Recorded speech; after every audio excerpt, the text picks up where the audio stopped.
Last week, Chief Cadmus Dameron of the Cowessess First Nation announced that 751 unmarked graves have been detected near the former Marieval Indian Residential School. Between the late 1800s and 1990s, more than 150,000 Indigenous children were forced to attend residential schools. The Canadian government recognizes 139 such institutions, which aim to assimilate the children into the Canadian mainstream against their will. The missionary Oblates of Mary Immaculate founded the Marieval Indian Residential School on December 19, 1898. The school was operated by various orders of the nuns and Catholic Church for the next 70 years until the Canadian government took the school over in 1969. The Cowessess First Nation ran the school starting in 1987. The school was closed in 1997. In this episode of True Crime Paranormal, Katie and Kristi share more about this horrific discovery.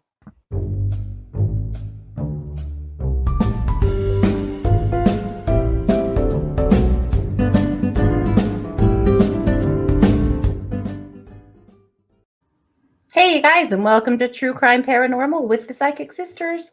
This is Katie Weaver, and I'm here with my co-anchor, sister, and partner in crime, Kristi Brower. Hello.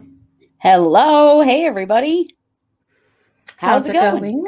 Yeah. It's going really well. I'm just staying in the house and staying out of the heat. We're having record heat here. We are actually under a heat order for the first time in history. Yeah.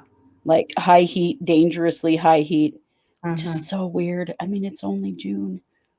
But yeah, this has literally never happened here before, that we've gotten high enough. We're going to hit the hundreds this week. We normally, some summers, we never hit 100. No. And some we might 2 or 3 times. So, just staying inside, working on stuff, having so much fun with the new stuff that we're doing here on the podcast. Since we changed our streaming provider, we are able to do a whole lot more stuff than we used to do. And I'm really enjoying that. I hope you are too. You're probably noticing some new segments and things that are happening here on the show we haven't done before. And it's because we can now, which is super cool. It's very fun. Yeah. Well, a few weeks ago, we talked about the Kamloops Reservation in Canada, or not reservation, sorry, Indian School in Canada, that had discovered that they had about 215 unmarked graves of children. And we were horrified, and you guys were horrified, and the whole world was horrified, and we knew there was going to be more, but it was still horrific to think that in the course of that, it was really sad that we all immediately went, this isn't the only one. Yeah. This is going to be at other schools too. Like everybody was like, oh, it's only the first one. That's so awful. It's so awful. So we knew there'd be more coming. We anticipated, of course, there'd be more coming. Well, that shoe has fallen, and it is a doozy. Boy, isn't it? And the Marieval Indian Residential School. So what they're saying is that they have identified with ground penetrating radar 751 potential unmarked graves. Oh my God. So there is a margin of error. So it may not be quite that many, but we're still looking at over 600.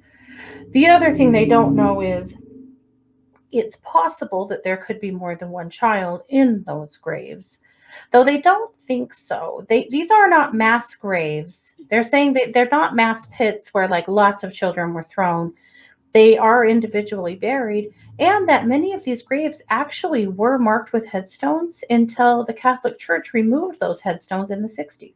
Well, of course they did, because, famous for hiding their shit. Yes. Yeah.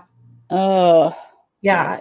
So, of course, everyone is just reeling, over this news, particularly that community. This is in Saskatchewan, Canada. And, that area is grieving heavily and are so angry as well. They should be. So this school operated for 100 years. Oh. Now, everybody says that, the governments They hired the Catholic Church. They opened these schools. You know what's interesting about this school? Hmm. It opened in 1898. Mm-hmm. In 1901, the Canadian government started funding it. So it was open for a couple of years, 3 years? Open for 3 First? years first by the Catholic Church Hmm. before they started receiving government funding. And So that were to they like me, lobbying the government to get paid for this, do you I'm think? thinking so. Yeah. Yeah. Yeah. I mean, that changes the narrative for me a little bit. I mean, I don't like it either way, but it changes the narrative a little bit to go, because it's so easy to go, oh, yeah, the government. Well, yeah, the governments have sucked, and the way they have handled all of this is awful, and the way they've treated the Native Americans and Indigenous people in their countries is Yeah. horrifying. Yeah, it is. But I think that their credit should be given where credit's due. So I just find that to be a really interesting fact. Yeah, it is. Yeah, that changes it around. Like this wasn't the government's idea. Yeah. So If what we the Catholic Church know, opened the school. yeah. So what we know about these kinds of schools are that the Canadian government, of course, is saying that there are 131 that they, or 139 that they know of in Canada. Oh my God. So I didn't realize there were that many. yeah, now Kamloops, it was actually the government who released the study, of because they too used ground penetrating radar to locate all of these graves, right? Mm-hmm. Well, that's not the same. At Marieval, it was actually the tribes that did it. So they were working in conjunction with some activist groups who helped to fund it to take a real look at what's going on there. So basically, it's been the assumption for a while then that there were bodies. They knew. They knew from anecdotal evidence from the stories they've been told from their elders. Okay. That there were lots and lots of graves dug at these places that children that never came home. From children that never came home. And so they've known that the deaths of the children in these facilities hasn't been in anywhere near, been adequately portrayed, but they didn't know the depth of it at all. So they were working with, this was the Cowessess First Nation, and they were working in collaboration with a group called Saskatchewan Polytechnic. Okay. And so they're the ones that brought in the ground penetrating radar and did all the work. They actually planned this 2 years ago, but because of COVID-19, they hadn't really been able to get going. So they started their work on May 31st and finished it by June 23rd. So it didn't take that long, less than a month for them to get all of their proof together, Right. Yeah. So is the plan now to do what? One thing they've done is they have demanded that all of the records from all of these schools be released, because apparently there are a lot of records that have been held and sealed, and the First Nations haven't been able to get a hold of them. So there has been an agreement now that the missionary oblates of Mary Immaculate will release all of their records. It doesn't necessarily help because they may or may not be accurate or truthful, but it's a start to at least try to recognize the graves of these children and, at least recognize them for their, for their posterity, or for their relatives, So that's kind of where they are right now. But obviously a fire is lit now across Canada and across the US. I feel like this is just the beginning, and I think that we'll start seeing reports like this coming out of the US too. Well, we will, because there were Indian schools here working on it. Yeah. Sadly, right around where we live. Yeah. But did you know that a form of this was also perpetrated by the Mormon Church right here where we live? Oh, yeah. Where Native American children were taken from their parents and raised in Mormon families with the same kind of bullshit to assimilate them, to make them Christians, to make them act like white people and lose their languages and lose their culture. Yeah.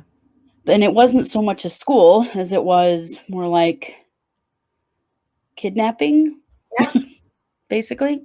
Forced adoption. Yeah. Yeah. That kind of thing. Yeah. But it was slavery too. It was. Because a lot of families took these Native American children and basically just worked them like slaves. And that's really what the goal was. Yeah. Horrifying. So we've heard these stories. We've heard these stories through Mormon church history for a long, long time. Oh, yeah, definitely. I didn't realize there were anywhere near so many of those schools in Canada, though. That is just heartbreaking. Well, I really want to know how many of those schools were in the U.S. Yes. Well, there were a lot here in the West. I mean, realize this isn't 1800s. That school operated, Marieval operated under the same rule until 1979. Good God. Yeah. I had no idea that they operated that long. Yeah. Well, the school itself operated. So actually, Wikipedia is a little confusing. So they say the Sisters of St. Joseph of St. Hyacinth operated the school from 1901 to 1979. The government of Canada took over running the school in 1969. So there must have been some kind of an agreement there for 10 years. But they, of course, had been funding it since 1901. Now, the Cowessess First Nation actually took the school over in 1987. And they ran it for 10 years. And then it was demolished and replaced with a day school. So in 1962 to 1963, they had 148 residents and 89 day students. That was the peak of their enrollment. When they first started, they only had 14 students. And then they just grew and grew and grew and grew. So they actually, at one point, students were allowed to visit their parents on Sundays. And then in 1933, they got a new principal who ended that. So they weren't allowed to see their families at all. When they got there, their hair was cut off, which is so disgusting and sad to me because, as we know, hair and long hair is a part of their spirituality in a lot of Indigenous or First Nation cultures. And to cut their hair off is a taking of their identity. Well, it is because there are a lot of meanings behind hair and you know, most Native Americans don't cut their hair unless sometimes some tribes cut their hair when there's a death. You know, there's various things. Right, and there's reasons, yes. Yeah. Yeah. But to forcefully cut their hair off is really, really dehumanizing. Yeah. They were assigned a number, and that's the number that they were referred to by staff members. So they also were stripped of their names to some degree. And they weren't allowed to have a native name anyway. No. So they were very, just stripped of their whole identity. And there was an expectation of staff to physically dominate students. My God. Yeah. So the question then is, how did all these kids die?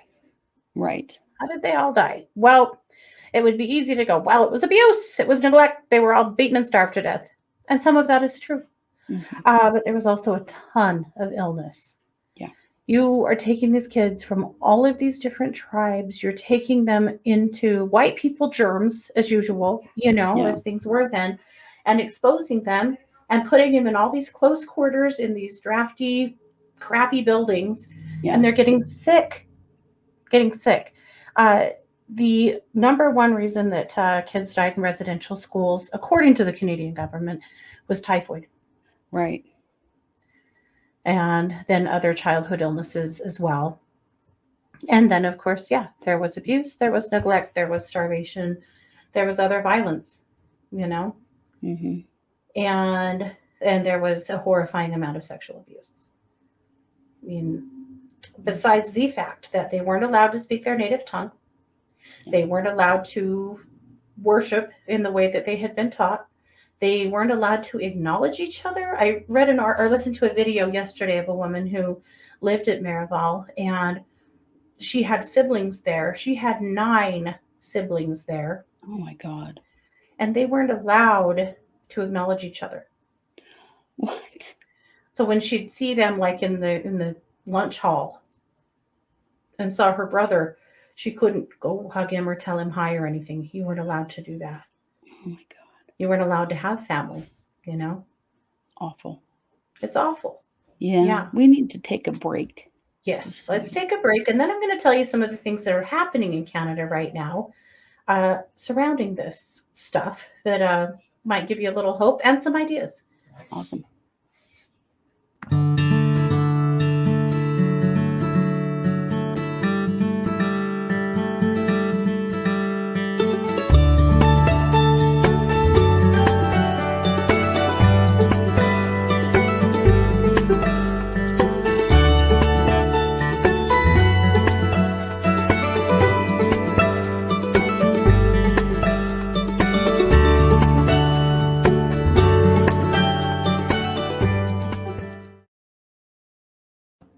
And we're back.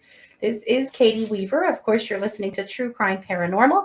I'm here with Kristi Brower. We're talking today about the Marieval Indian Residential School findings of 751 unmarked graves of Native American children on their property and what it all means.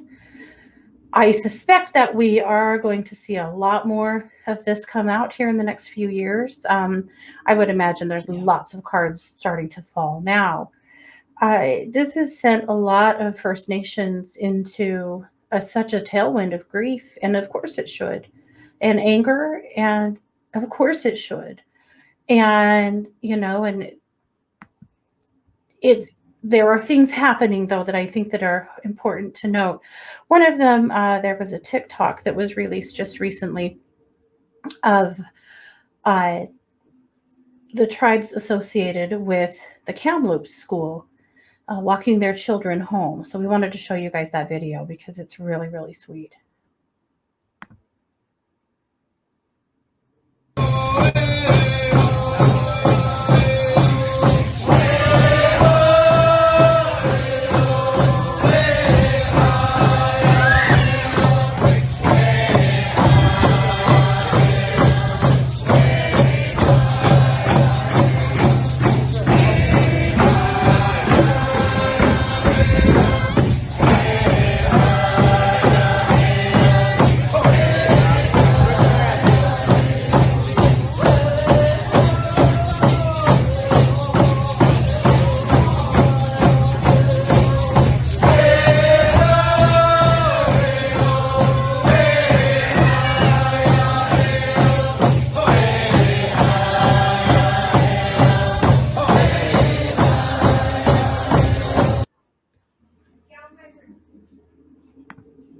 And of course, if I don't know if you could read that or not, but that sweet little lady in the blue jacket at the end is 90 years old, and she's a survivor of the Kamloops school.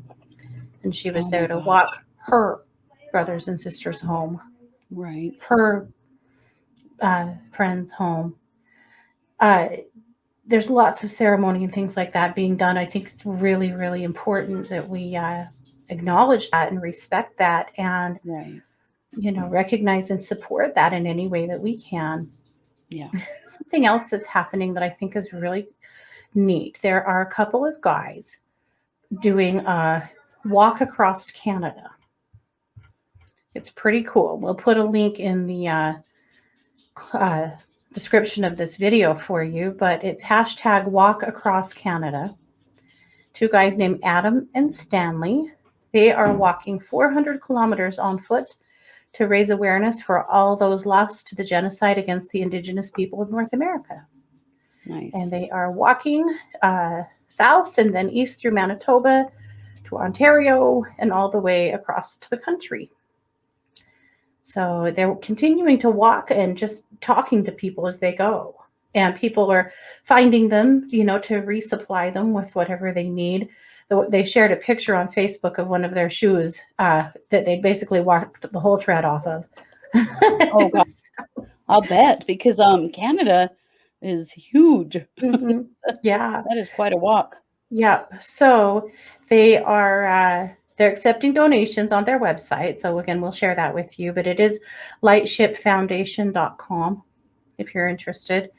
And they have a bunch of MMIW projects. But the other thing you can do if you're Canadian is just track their progress. And if they come through your town, make sure that you connect with them, right? That you provide them with whatever they need to keep going and whatever support they need, and cover in the community, right? Support in the community. Make sure that the people they're coming across are people that are not going to mistreat them, that are going to support them.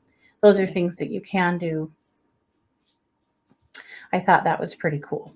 That is. I'm sure that for people that these children are their family, they feel like they've got to do something. Yeah. I know I would feel like that. Like I've got to do something to honor them and acknowledge their deaths. And, I mean, we would all do that in our own way. Yeah. And I feel like we have to really be careful as white people to allow Native tribes to do this in whatever way they're comfortable with, because these are their children. Yeah. Yep. But we need to step out of the way. Yes, they should be able to grieve this however they want. They should be able to celebrate their lives however they want. Absolutely. They should be able to seek reparations however they want. However they want. Absolutely. Absolutely. Yep. These families are owed. Oh, yeah. Well, there had been a report quite a few years ago that there was somewhere around, they anticipated there were around 6,000 children who had died in residential schools. Since these numbers have started coming out, they have revamped those numbers to 25,000. Holy shit. Mm-hmm.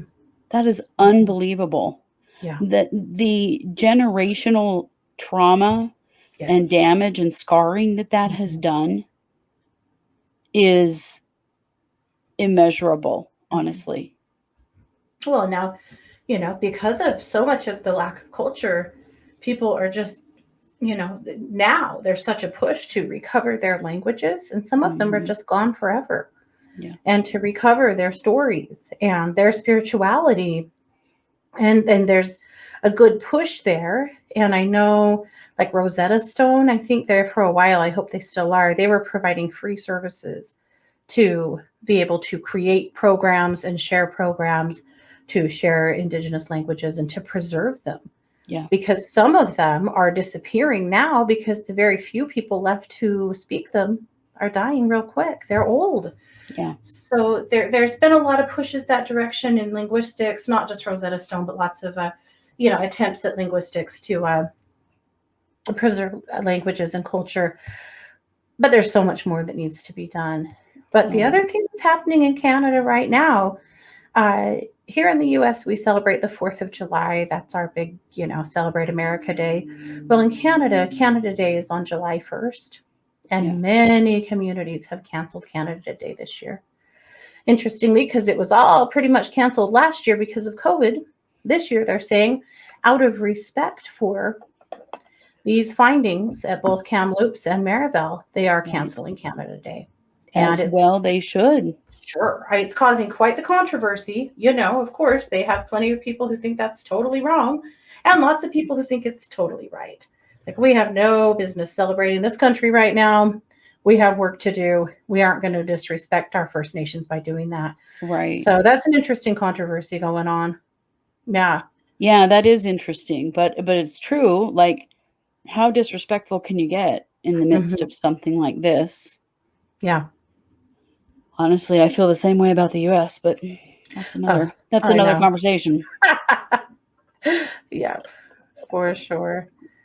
Yep. So that'll be interesting to see. Ottawa has scaled theirs way back, and most communities in that area have completely canceled.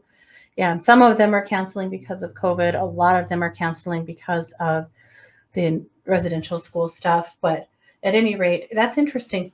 I don't think you'd ever see that in the U.S. ever. Oh, hell no. No. certainly not enough respect for the Indigenous people in the United States to do something No. like that, which is really unfortunate. Mhm. Because as this is coming out in Canada, it's going to start coming out here in the US too. Oh yeah, this is just going to be a domino effect. We're going to see more and more and more. And good. Why don't these children deserve for their names to be known? Why don't they deserve for their graves to be marked? Why don't their families get to know what the hell happened to them? Right. Yeah. Now, we won't know. We won't know it all. We won't be able to figure it all out. But we can surely try. And, we can support those efforts. We can support them financially if we need to. It looks like we're going to see more, tribes doing it on their own, bringing in companies with ground penetrating radar. Let's keep our eyes peeled. If that's happening in your community, find a way to make a donation, to get involved, to help in any way you can. So there you have it. That is our Wednesday episode. Come back tonight at 8 p.m. 8 p.m. Mountain Time, Kristi will be here, and she'll be bringing us our evening case updates. We have a whole bunch of them. Mark Means has been real busy pulling shenanigans. Well, there's big doings in the Derek Chauvin case too. Yes, big doings. Yeah. So all kinds of good stuff happening, or interesting stuff, or we'll just call it stuff. Mm-hmm. And then, of course, we'll be back tomorrow night at 7 p.m. Mountain Time for the Psychic Hour. So check out our website, truecrimeparanormalpodcast.com. You can suggest a case from there. You can get a reading from me. You can get a reading from Kristi. That's the way to connect. Be sure to like, subscribe, comment. We love having you here. Thanks, you guys, so much for all of your support. Thanks for being here, and happy Wednesday. You've been listening to True Crime Paranormal with the Psychic Sisters. Take care. Thanks, guys.